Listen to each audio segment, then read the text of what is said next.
Jason, bonjour et bienvenue sur ce plateau. Alors, pour commencer cette petite interview, pourriez-vous nous parler de vous? Eh bien, bonjour et merci de m'accueillir. Je suis graphiste, infographiste ou graphic designer, pour reprendre le terme anglais. J'ai réalisé mes études à la LA, à Mons, en publicité et art graphique. Et durant ces études, j'ai entrepris un stage dans une agence de publicité qui m'a valu un Monkey d'or, du meilleur stage que vous pouvez voir juste là.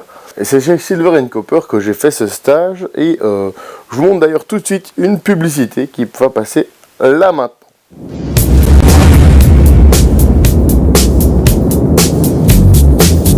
Une furieuse envie de chanter?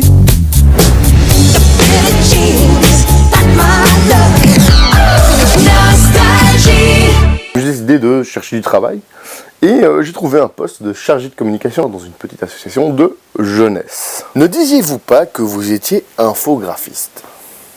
Eh bien si, vous avez raison, je suis donc devenu salarié à Rixensart. Je pouvais me lancer en tant qu'indépendant complémentaire. Ça me permet d'allier passion et travail. Pourriez-vous nous présenter un peu la manière dont vous travaillez? Alors tout d'abord, on commence par la rencontre avec le client. En général, ça se fait autour d'un petit verre ou d'un café afin de détendre l'atmosphère et de mettre un bon climat. Lors de cette entrevue, le client me brosse un peu ce qu'il attend de mon travail. Afin d'avoir un briefing le plus complet possible, je pose plusieurs questions qui permettront d'avoir un angle de tir correct. Je pose des questions d'ordre stratégique. Quelles sont les forces du produit, ses faiblesses? Existe-t-il des concurrents? C'est grâce à ces questions que je pourrais voir dans quel monde on va évoluer ce produit. Une fois que j'ai une idée de ce qui se passe autour, on se concentre sur l'identité de la marque elle-même. Quelles sont ses valeurs? Qui va être sa cible? Quelle est sa personnalité? Au final, essayer d'en retirer un peu l'essence. Et on termine par essayer de déterminer ce que la marque va promettre à ses consommateurs. Et puis au final, toutes ces questions vont vraiment me permettre de cadrer mes recherches. C'est vrai que ça fait beaucoup de questions.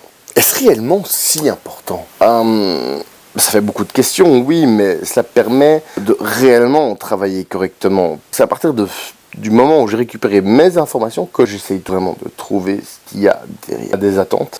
Et à ce moment-là, je commence le travail du mood board, ou tableau d'intention en français.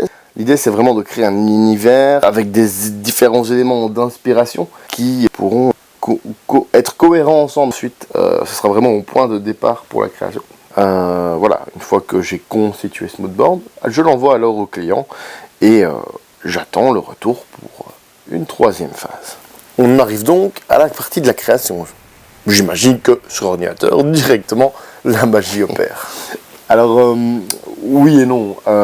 C'est-à-dire que c'est le moment de la création, mais contrairement à ce qu'on peut penser, c'est le moment où on s'éloigne de l'écran.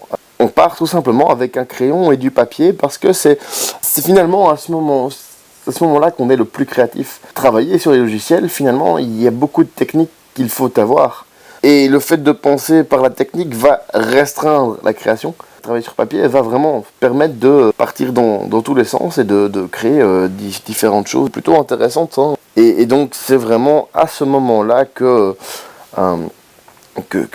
la magie opère. On sort plein de croquis, etc. Et une fois que j'ai réussi à sélectionner entre 5 et 10 croquis, je passe alors réellement sur ordinateur. À ce moment-là, on part vraiment sur des choses beaucoup plus techniques. On peut faire de la 3D, on peut faire du dégradé, on peut faire... on peut faire beaucoup plus de choses que ce qu'on peut faire à la main. Mais à la main, au moins, on a l'idée.